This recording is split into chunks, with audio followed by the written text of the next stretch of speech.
Hi, my name is Yasmin Terehi, and this is Gateways to Awakening, where we host one-on-one conversations with leading experts in wellness, well-being, consciousness, and spirituality. Today's episode is with Susan Grau, a renowned intuitive medium, author, and speaker. Her afterlife journey began with a near-death experience, and she also holds diverse certifications, including grief and addiction specialist, Reiki master, licensed hypnotherapist specializing in past life regression. She's a teacher of the arts and an honorary member of the Healing Touch Professional Association. She's also been on publications like Goop, Elle, The Hollywood Reporter, and the Vancouver Sun News. And Susan, I'm so excited to welcome you to the show. Welcome. Oh, thank you for having me. I'm honored to be here. Oh, Susan, to kick it off, could you share a little bit about your near-death experience and how that experience influenced your path to becoming a medium? I'd love to.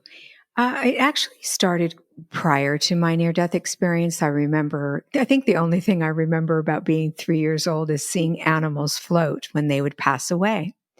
And I didn't think anything. It was my normal. At 4.5 years old, tipping on 5, I was locked by some boys in an unplugged freezer in a garage. The garage was separated from our house by somewhat of a distance, and I was facing inward. And I remember screaming at the top of my lungs, just panicked. Once I realized it wasn't a game that I was part of, I recognized I was in trouble. We have this innate ability to know when we're should be fear-based, and we have a survival mechanism. And I was in that place. And I saw 3 beautiful lights, and they told me to stop screaming. And of course, I didn't listen. I was a little girl, and I thought, I'm going to scream, and I kept screaming. And then they said, please stop screaming. We're going to get your mommy. It was a very strong light that said that to me, so I knew she was powerful. And the next thing I knew, they told me they were going to show me some things, and I was taken from my body. I don't remember looking back and seeing my body, but what I do remember is what I called the well. Can you talk to us about this process of communicating with, the afterlife? Because that's really what you spend a lot of time doing now, right? And especially for people who Yes. are maybe skeptical, like how does that information come through to you? And perhaps you can share one example of what that's like. Okay. I understand skepticism. I'm skeptical. So even though I go through it, I doubt it. And I think that's part of being a human being. And so, anyway, what happened to me was I would be in my room. I'd see spirits around me. They'd be talking to me, and they'd say things like, I just passed away. You're going to hear that so-and-so's brother's best friend passed away. That's me. And I didn't do it on purpose, but they think I did. Please relay that message. And I didn't know what they were talking about. But inevitably, I'd get that call that so-and-so's best friend's sister passed away, and that they thought that she had, done it purposely. And I was able to say, well, this is the information I have, and it correlated with what happened. Throughout my journey, that's how it's been for me. But of course, being a skeptic myself, I didn't know what that was. So I became a therapist for grief and addiction so that I could avoid it, to be honest. It was my abnormally normal life that they would come. But what would happen is a mother would come to me that lost a child, and she would be in obvious, deep, horrible trauma. And I would try to help her through that grief. But before she'd leave, I'd hear this little voice say to me, sing this song to my mom, sing this song to my mom. And so I'd sing the song, which I didn't know the song, but it was being dropped into my head. And the mother would literally drop to her knees and say, all I asked was for my little girl to tell me she was here by singing our song. And she would be saying, how could you know? And I'd be thinking, how could I know? So we were both in shock. Until this day, I still feel that way. It's unreal to me. But that's how it kind of unfolds in my office. It's really, it's profound on so many levels. And I want to double click into this idea of, conversations and communications with people who have passed. What does that mean to you? What does it mean about what it is to be human? Like, there's so much that changes from the perspective of our limited point of view as human beings on this earth, right? Mm-hmm. If we think that there's that there's like maybe a timelessness in this experience of consciousness. But I'm really curious, like, what does that mean to you that you could connect with folks on the other side?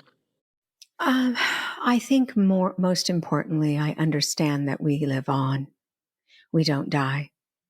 And death is gone. That if you look up the meaning of death or the definition, it's gone. It's no longer. It doesn't exist. And that is not a truth. Our souls are always moving, resonating, experiencing.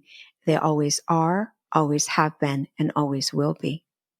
And that's what I learned when I passed away, was that we do exist and we will continue to exist always. And they love to connect with us, but we are limited people with limiting beliefs. So they try, and we want to discount it. So we might hear something in our head. For me, it might be, that's my daughter right there, and she just had a birthday. And I'll say, did you just have a birthday? And they'll say, oh, that's just a coincidence. Or I'll hear from a loved one in my head, and I may say, oh, I just think that's what they'd say. And so I'm pushing it away, just like everyone else is. It's hard to conceptualize and trust. What we have to do, just in my field, is to give evidence of that beautiful existence. And once evidence is out there and displayed, people tend to want more. They want to understand it now in my room.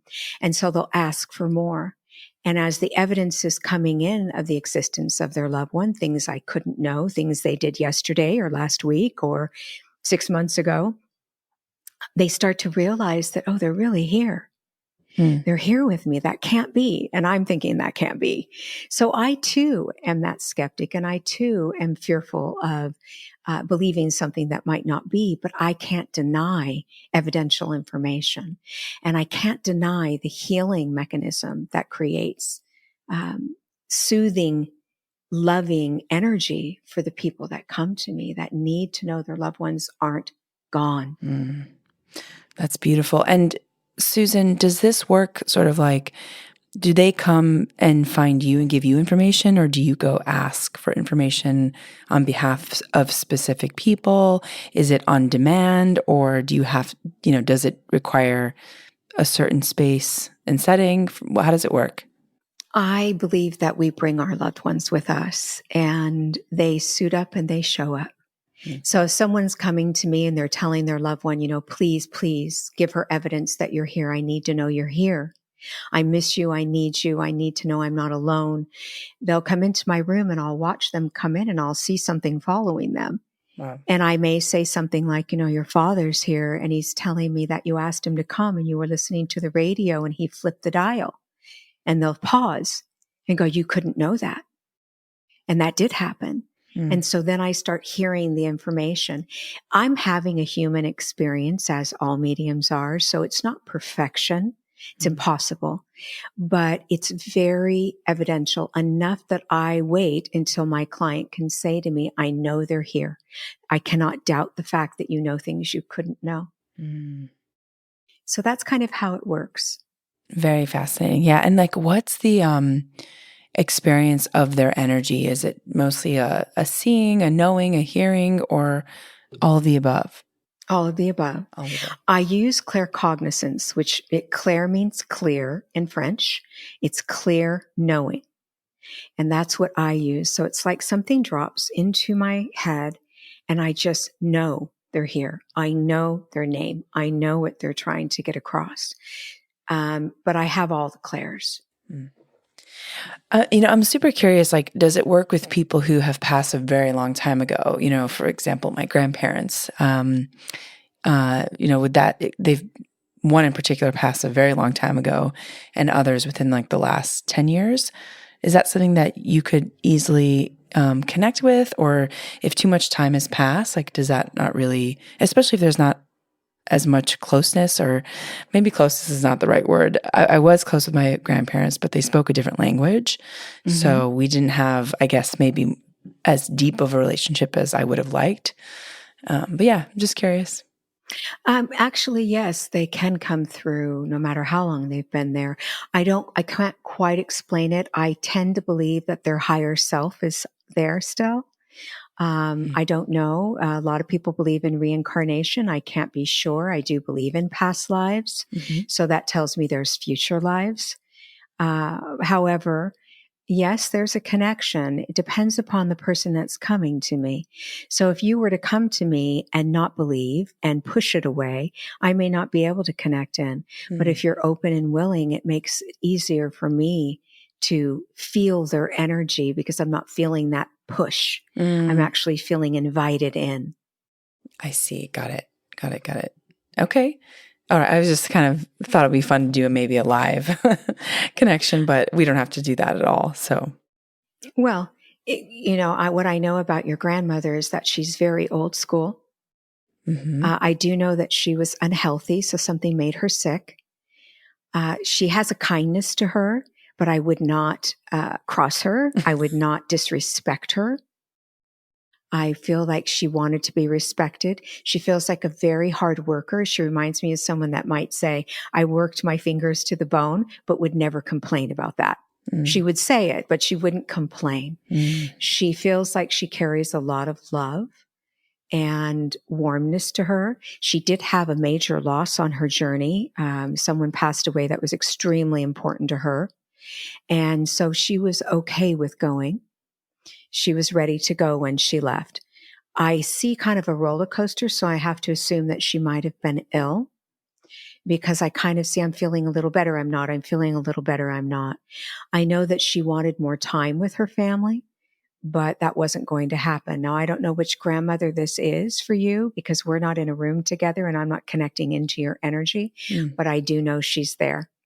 She also tells me that there's an anniversary coming up. She's showing me white flowers. So there's some meaning to white flowers. I have to assume it's an anniversary. Yeah. Wow. Does that make sense to you? It does. Yeah. I think it's the grandmother on my mom's side because when her husband, which is my grandfather, passed away, she basically went right after him. And, it is her anniversary coming up. So. Yeah. She's lovely. She truly is. I just think the pain was too much for her. It was very difficult, but she's very strong. I do want to say that. She has a very strong energy and she has a very strong belief system. Yeah. Wow. Yep. That sounds very much accurate. Like, her, and she grew up in the Middle East. So it was a very different time. Amazing. Okay. Well, we can keep it moving. I'm sure this gets very emotional for people. Yeah. I'm sure that especially I can imagine with parents who've lost like children or, younger family members. I can imagine that this is extraordinarily emotional. So yeah, yes, it is. I'm sure that the experience of even just having that connection can just put people into tears right away. What I do want to tell you is she wants me to tell you that she loves you and she's tapping her heart. And that's how she's showing me. And all is well. She says, all is well. So I'll end with that, but I wanted to give you that. Oh, that's so sweet. Oh, awesome. Awesome. Thank you so much, Susan. You're welcome. And can you actually share with us maybe a story of maybe a parent that you worked with or someone maybe that left too soon and something that really was memorable or an unexpected maybe communication or a particularly impactful session? I think one of the most impactful sessions I've had would be, there's so many, but I think the one that really stays with me, and actually I carry the pain of it still. I had a mother come to me whose little girl was 3 years old, soon to be 4, and she fell out a window. Oh. And this mother was literally dying inside. And she came to me saying, I think she needs me. I need to be with her. And I knew what that meant. So I brought the little girl through, and we had beautiful communication. And she shared about, the birds she was bringing her, and the garden that her mother was in the day before, and that her birthday was several weeks after she passed, and so much beautiful information. And that was the story of the mother that was leaving. And I said to her, your baby is singing a song. And I started singing it. I can't tell you what the song is because I don't remember it. It was their song. And when I started singing it, this mother, the breath that she took, the look on her face, it was peace and shock and overwhelmed all in one. And she looked me in the eye and she said, that's all I asked. If you're really here with this woman, you will sing this song. And she was literally palpitating her heart with her hand, one from the pain and loss, and the other from the knowledge that her daughter was still here. And she cried and said, you're with me, baby. I know you're here with me. I know now. And I'll always be here with you. And I have to tell you, it goes on, but I have to tell you, my whole being till this day, I have carried that space for her. And I still talk to this little darling. On occasion, she'll come and talk to me. And it was absolutely overwhelming, but so beautiful and so healing. Wow. Susan, thank you so much for sharing. That's really just so profound. And what are some of the, I guess, themes that you have, I guess, heard or felt or seen with this work and communicating with people who have passed, perhaps maybe people who passed too soon? Did they, in some cases, was it planned? Were there regrets? I'm just curious, like, what have you seen or what have you noticed? I receive a lot of suicides and overdoses, and there's a reason for that. I have 2 brothers and a mother. My mother died from the attempts of suicide, and both my brothers committed suicide. And I always wondered, why? Why do I have this happening in my world? Because I grew up in a normal family. There wasn't anything I can tell you that was horrific, for my brothers, at least. But I understand now that it was something I needed to learn, and I became better because of it, not in spite of it. And I became more honorable and honest, and I wanted to help people. And it just seems to me that the spirit world has brought a lot of suicides to me, or people that want to commit suicide, for me to help them. Because I believe that we don't take the pain with us, but we do leave it behind for the people that are left. And so I talk very openly, honestly, and profoundly with people because I understand that loss. Mm. So that's what comes to me. So I see a lot of that. A lot of empathic energies don't want to be here on this planet.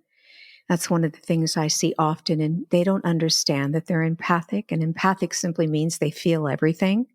So if I'm in a room with someone, I feel everything they're feeling. It's not, I'm not feeling it because I relate. I'm feeling it because I'm feeling it. Yeah.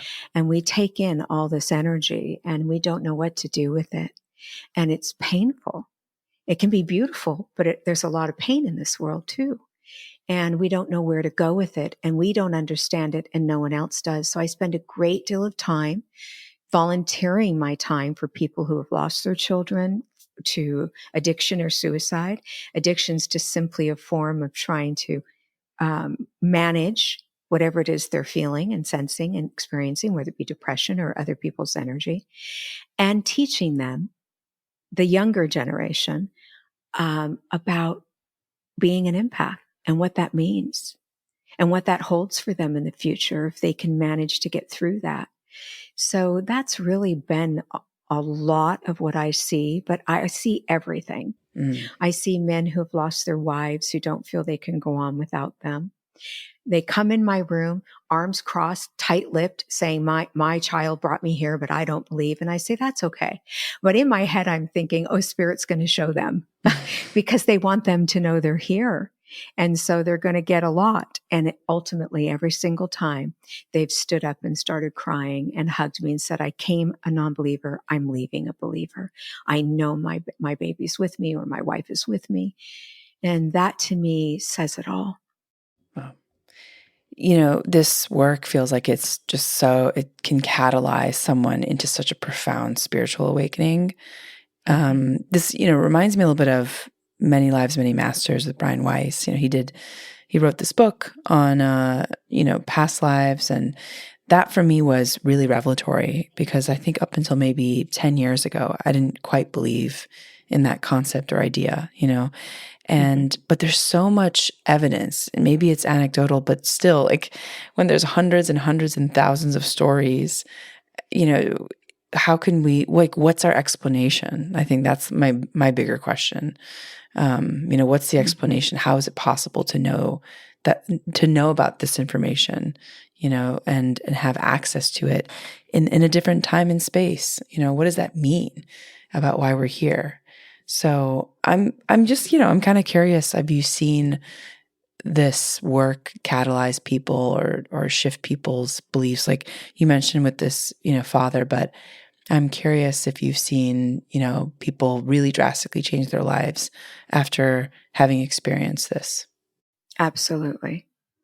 I have people who don't believe in God or a God of any kind, no higher deity. And they leave my room realizing that there's more. There's more, and life goes on. That's huge. That's like a night and day shift. And I see that all the time.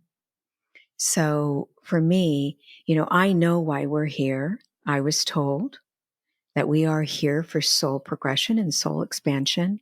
And pain is our greatest motivator to change. When I'm not in pain, I'm comfortable. I'm not moving. I'm going to stay right where I am. But when I'm in pain, I want out, and I'll do anything to get out. And that includes healing. And the more we heal, the more we learn. This is an experiential place. So if I told you everything there was to know about the ocean, everything, I even gave you a book and pictures, you wouldn't really know the ocean until you put your feet in it, till you felt the salt air, the waves crashing over you, the warmth of the sand. So we are here to have those experiences. And although we have much knowledge there, the experiences are what give us the full picture. And we are here to grow and expand our souls. And we are kind of in a place there of comfort. So, and happiness and joy and peace. And what a wonderful place to be. But many of us, our souls want more. Mm-hmm. And we want to understand it better. We're curious. And so we come here and we learn sometimes, some people, I tell myself all the time, I asked for the PhD in hardship. I've been through a lot on my journey, but I know that PhD gives me the ability to help others who go through a lot on their journey. So I feel very fortunate. Wow. So I'm curious, the trends that you may have seen working. You mentioned, that suicide is a big one, especially with empaths. I'm curious, like younger generation versus older generation, like what are some of the stories that you kind of hear and the distinctions that you're noticing between the older generation and the younger generation in terms of what messages are playing out? With their loved ones on the other side? Yes. Oh, okay. What I sense when I'm reading people who are in the younger generation is don't give up. I get a lot of those messages from their loved ones on the other side. The younger generation is intensive, and they're in a world right now that's very difficult. And it's always been difficult, but it's gotten more difficult, especially, in the last 5 years or so. And a lot of them don't know how to communicate their feelings. So when they come to me, their loved ones kind of open that door and they start communicating with me what they're feeling, what they're experiencing, their fears, a lot of anxiety, a lot. And so their loved ones talk to them and help them move through that. Also, they don't have the basis that we came from. I think, I'm a lot older. I'm 60, almost 65. And we had religious belief systems that were very prevalent in our journeys when I was young. Most everyone had a belief system. And in this day and age, they don't, not nearly as much as they did. And if they do, they're confused by it. It doesn't feel right to them. And so their loved ones help them with that also. So there's a lot of beautiful communicative behaviors that go on. And I tell them, you need to listen, put away your limiting beliefs, listen, because it's just a conversation. That's all they're trying to have with you. And if you listen, you'll find that you're hearing things that you wouldn't expect to hear, and you're knowing things that you wouldn't expect to know, and they make sense to you. But you just need to have the conversation. So I'm curious. I mean, that's super valuable, and I think for people who are listening who may have siblings or children who are experiencing this, you mentioned the last 5 years, especially coming out of COVID, and then also like social media with AI coming online. I'm curious what you see, or if you can see, like what's coming, and what you think people should be doing right now to, to kind of shift into a space of connection with self. Like, yeah, I'm just curious if you see things getting worse or getting better. Oh, that's a hard one to answer. In some areas, I see it getting worse, and in other areas, I see it getting better. I feel that people need to put down their communications tools, because that's all a phone is, and learn to communicate and talk about their feelings. They need to look for themselves. I think that we're being told what's happening and what to feel and what to experience, but do we really know what's happening and what to feel and experience?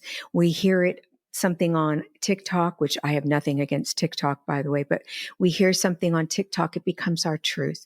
And I'm here to tell these younger people, because someone says it, thinks it, writes it, doesn't make it true. Because you think it doesn't make it true, because you say it doesn't make it true. So learn what your truth is. Step inside yourself. If we don't step outside the frame, we cannot see the picture clearly. So I ask people, please step outside the frame, put down your phones for just a little while. You don't have to throw them away. Nobody wants to do that. I don't even want to do that. But put your phones down and have conversations with people and connect, learn to reconnect in, because we're losing our ability to be human. We're becoming robotic with these tools that we've been given to help expand us. They're actually taking us into a robotic place. I think that's going to get worse. Yeah. And that's frightening for me. How can you learn if something learns it for you? That's the AI part. If it's teaching you, great. But if it's learning it for you and you don't have to learn anything, that's very frightening. There's a lot of anger in the world, and there's a lot of distrust in the world, and a lot of danger, honestly, in the world. And I think our young people are feeling this. And if they could take a moment to listen to their intuition and their instincts and learn what that is. We grew up using our intuition. We instinctually knew things. We didn't always pay attention, but we used that as a tool that was very strong. They're using their phone as a tool. Where the truth lies is inside of our souls. Our souls are never damaged. They are our healers. The soul is the vine to the spirit world. Our heart can be damaged. Our spirit, which I call the breath of life, can be damaged. Our brains can get damaged and distorted. But the soul is there to heal us. So when people tell us go inward to heal, it's there for us. There has to be something, or there's no chance. We have no opportunity for healing. So the Yes. soul is there. And if we can just tap into that intuitive self, which is part of our soul, we start to make different decisions. We see things differently. We make form our own opinions, and it changes the outlook for us. In each individual that changes their outlook, the outlook changes. The consciousness changes. Spirit wants us to love one another, regardless of race, creed, color. None of it matters. They created all of us equal and beautiful, and they want us to love each other and love ourselves, which is our actual true soul path. Self-love.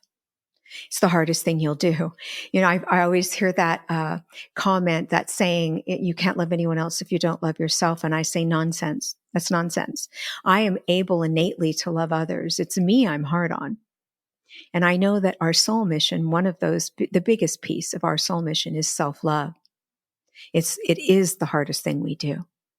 I'll give to others more than I'm able to give to me. So it's learning to look inward and asking for the answers so that we can open that intuitive door and use our free will to our greatest good. That's beautiful.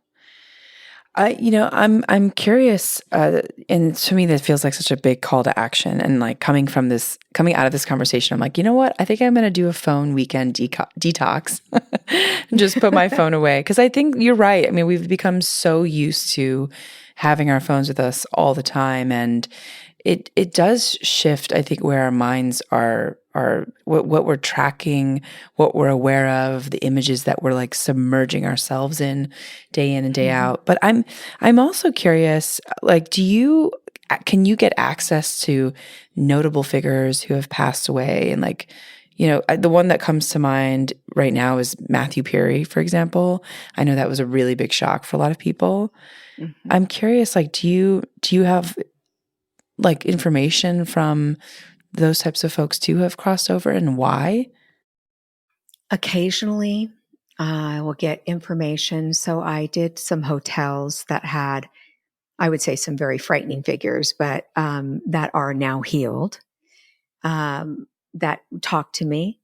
And if I ask and I really focus my energy on that, yes, I get information, but I have to be verified. So I believe in evidential information being verified. So if I don't have their loved one in front of me saying, that makes sense, that makes sense, that makes sense, I don't fully trust it.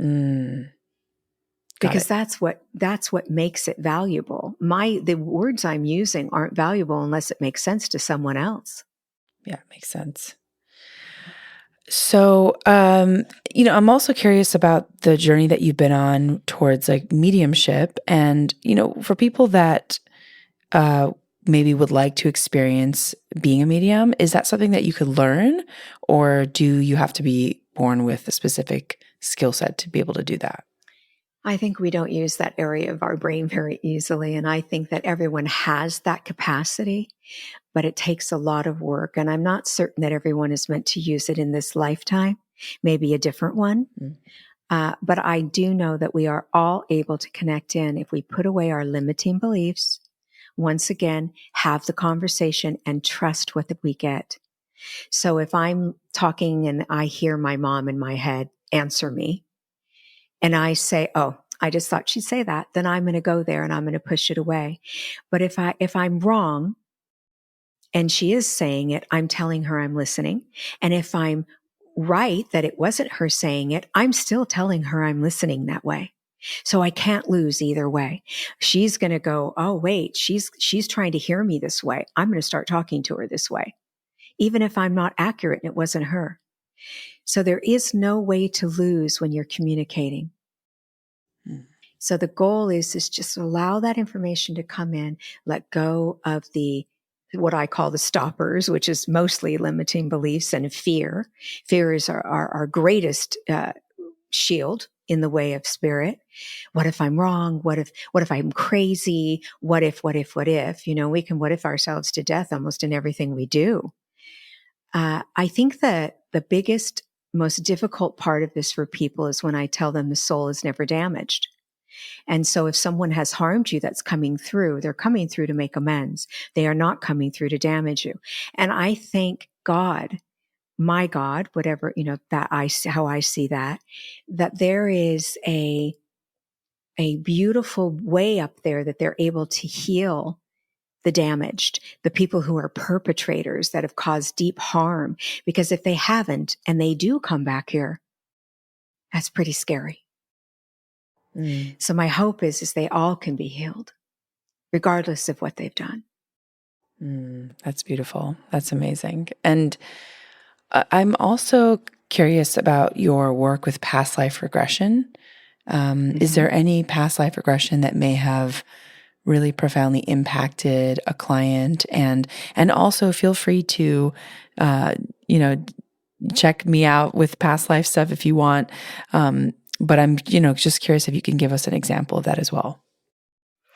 I've had so many. Let me just think for 1 second. Okay. I had a young lady come to me who was afraid to have children, terrified. She lived in fear of death, having a child, and she wanted children so badly, but she couldn't do it. She just would not do it, could not do it. She was going to lose her marriage. And she came to me and said, I need to know what this is. I need to know why.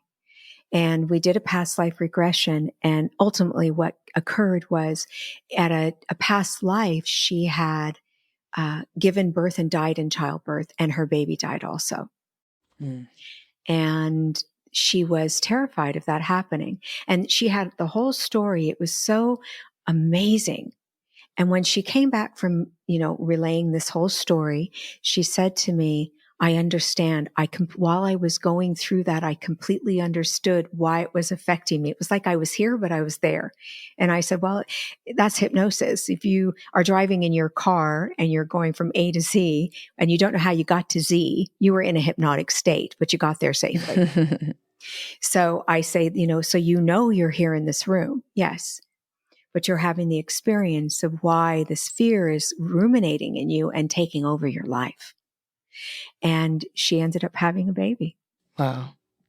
Yeah. Wow. That's so beautiful. Yeah. She called me about, 13, 14 months later and said, I got pregnant, gave birth, had my baby. I love you. Thank you. This was amazing. You changed my life. And I said, you changed your life. You had the willingness. All I did was walk you through it.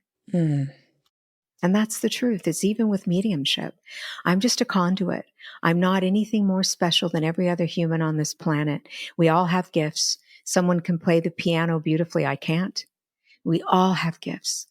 Mine is kind of cool, but so is playing the piano, So, to me, it's just a matter of being able to guide people into a direction of true soul level type healing, where the soul can expand and the heart is healed. The soul seats inside the heart. So if the heart is healed, the soul is comfortable. That's beautiful. Wow. I'd love to hear I love these past life regression stories. If there's another story that you can share with us that was memorable or impactful, that comes to mind. Well, I will tell you, you were very powerful past life. And I don't want to go too deeply because I don't want to ever taint your memory of when you do a past life. But what I will tell you is you were very powerful and you helped run a country. Wow. Do you know which one? You had a very large voice. I feel like it's Egypt. Wow. But go ahead. So funny. I just came back from a month in Egypt. And had a profound experience there. Okay, well, there you are. You've been there before. You lived in that lifetime and you were powerful. I don't think you were the most powerful, but I do feel power in you. And I feel that you lived a very long journey. You grew old there, but the way that you died was not warm and fuzzy. Let me just say that. And I know that you helped a lot of people. You were good. And that's hence the way you died wasn't warm and fuzzy because you were good. You wanted good to occur and you reached a lot of people. But I see you standing up on a old pillar kind of balcony. I almost, I want to say Roman Greco type look, but this old balcony, and I see you standing out there and people waiting for you to help them. And so I don't know what kind of healer you were or what kind of voice you had, but that's what I see. Wow. That's amazing. That's, it's interesting. I've done some past life regression therapy, and I've heard that from a few other folks as well, and one in Egypt as well. So there must be something there. Yeah, that's beautiful. And yeah, I love that. I mean, I think in many ways, this journey feels very early still in this life. So I feel like, yeah, I personally feel like I'm here to serve. That's just my desire, to serve the collective. I agree with you. That's what you're here to do. And I think that's been in every one of your lifetimes. At some point, you came to a place of wanting to serve and help the collective consciousness and to help people understand that there was more. Very cool. And do you hear anything from guides or anything from different lives that I should know about, like messages? Let me just try to step into that. I know that you have at least, I'm going to say at least 12 guides. That's what I'm seeing around you. And they do different things for you. So one may help you when you're doing the show. One may help you when you're talking with others. One may help you in whatever work you do, and so on and so forth. I feel like you don't call upon all of them, and you might want to learn to do that. And the best way to do that is simply to say it. Whatever guide is meant to help me with this particular circumstance, please show up. And we have free will. So it's always important to remember that if we don't ask for the help, we won't receive it, because they cannot interfere with free will. If they could, it wouldn't be free. So it's very important that when we get up in the morning, we say, hey, I'm going to be doing this today, and I really want you to usurp my free will if it's for my greatest good, and take part in my day with me, and do that on a daily basis, so that we know that our guides and our loved ones are helping us do this very difficult journey, which is meant to be difficult. And I think people are shocked by the fact that it's difficult here, but it's meant to be. That's soul expansion. So, it's interesting because I'm clairaudient, so I hear a lot of messages all the time. And I wonder if that comes from like some non-local consciousness, universal mind, or if it comes from the guides. Always from the guides, unless the message is from a loved one. So how do you tell the difference? It's really simple. A loved one has a sense of familiarity, love familiarity, memory familiarity, smell familiarity. The guides do not. The guides guide you. And so if you don't feel that familiar scent or that familiar feeling and that love base that comes in, like, oh, my mom's here, I know that's her, that feeling, if you don't have that, most likely it's your guides talking to you. And guides speak through your intuition. Now, intuition is extremely powerful. So if you think about your heart or your intuitive self, both are very powerful, but they don't have linguistics. So we have to put it into our brain, which always distorts everything in some form. That's why a medium can't read perfect, because we have distortion. It has to go through our brain to get to the linguistics for us to speak it. So I tell people that, and if they know that their heart carries 40,000 neurons, it's a mini brain, and it speaks to the brain more than the brain speaks to the heart. And the intuition comes through the soul source, through the heart, and into our guts. Then it goes up into our thinking. The goal is to drop it back down into our gut and double check it. And I do that really rapidly because I've been doing it for so many years, but most people don't. They think it's a big, long process, and it's not. It happens within seconds, nanoseconds. That something comes into me, I put it through my brain very quickly, I drop it back down and say, okay, I'm going to trust this. What does it feel like when you can't trust it? What is that experience like? Fear. So the difference between a true intuitive hit and fear base is fear is ugly, it's dark, it's panicky, it's overwhelming. I could go on down the, definition of it. Intuition even if the message is scary in some way or not good, it will come through smooth and easy. So I might be outside and I'll get this intuitive hit. There's a car following you. Now I may then react in fear, but that initial hit is not fear. Or I could have had a black car follow me as a little girl. I'm walking down the street. I see a black car. I go right to, oh my God, it might be someone following me. And that's not intuition. So that's how you can tell the difference. Beautiful. Susan, I could talk to you for hours and hours. I want to end with a couple like kind of questions on your reflection of your journey. So what has surprised you the most looking back on your journey?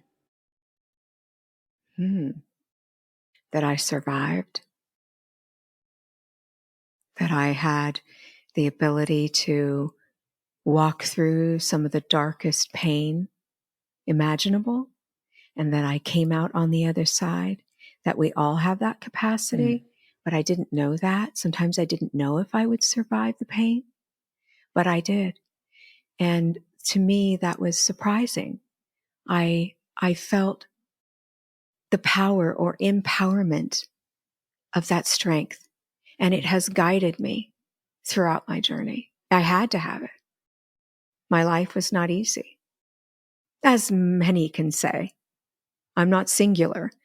I also learned very early on that grief is lonely and it is singular. We all grieve differently. And although we can have a massive support system, we still grieve alone. And we have to walk through that. And once we realize that we can walk through that, it empowers us to take that step. And it's just baby steps. It's one little step at a time. And that's what I had to do. What is like the message that you want to leave with our audience? What's your call to action? We don't die, and you are loved. You are love, and you are loved. Beautiful, beautiful. Susan, thank you so much for your time. And where can people find you? Where can they learn more about you, book a session, find your book, which is coming out? My book, Infinite Life, Infinite Lessons, Wisdom from the Spirit World on Living, Dying, and the In-Between, is coming out July 16th, but it is on pre-sale order. And if anyone pre-sale buys it, I am doing 13 consecutive chapters on Zoom. They'll have a pass to come on to the Zoom once a month to go through each chapter on all the exercises. So I'm really excited to offer that because it's special. It'll be special. They can see me by going to susangrau.com, and they can read about me. Obviously in Goop, I did a big interview on me in some other magazines. They can go to Susan Grau official social media, and it's GRAU, Susan Grau. Amazing. And we'll leave that link in the show notes so that people can find you. Thank you so much for your time, Susan. Thank you. Oh, this was so lovely. I feel the same. Thank you for having me. I truly am honored to be here. I appreciate you. Oh, I appreciate you too, Susan. And for our audience, thanks for joining and for listening. In this episode, we learned about messages from the other side with Susan Grau. And if you're enjoying these podcasts, we'd greatly appreciate a review, or if you think a friend might need to hear some of the wisdom from our guests, we'd love for you to share it. And you can tune into Gateways to Awakening, where we host one-on-one conversations with leading experts in wellness, well-being, and spirituality. Thanks again. What would you like to see change in your life? And what is the biggest obstacle that you're facing now? I run a 5-week program at the Inner Knowing School for serious individuals who are ready to take the next step in their personal and professional lives. I will personally be coaching a small group of individuals, a number of practical tools and frameworks for creating an intuition practice and for self-mastery. You can find more at theinnerknowingschool.com. I have a master's certification in intuition medicine, and I've condensed 10 plus years of experience and research navigating how to harness your energy and intuition in an easy to access live curated course. Now, as someone who's helped countless creatives, entrepreneurs, and many who are just plain stuck, open doors of possibility they never thought existed, I've seen this strategy transform people's inner states and external reality. And the best part is that you'll skyrocket your output and unlock your creative genius. I'll work with you weekly live to overcome your limiting beliefs and show you how to manage your energy instead of your time. I'll teach you how to create clarity, processes, develop your intuition based on some of the top tools and frameworks that I've developed. And you'll get access to guided meditations and visualizations not available anywhere else. This method is so effective that even if you don't have that much time, or if you think that you might not be ready, this will work for you. You can check out the link in the show notes to join the waiting list, and you can check out what past clients had to say about the program. Wishing you all many blessings ahead.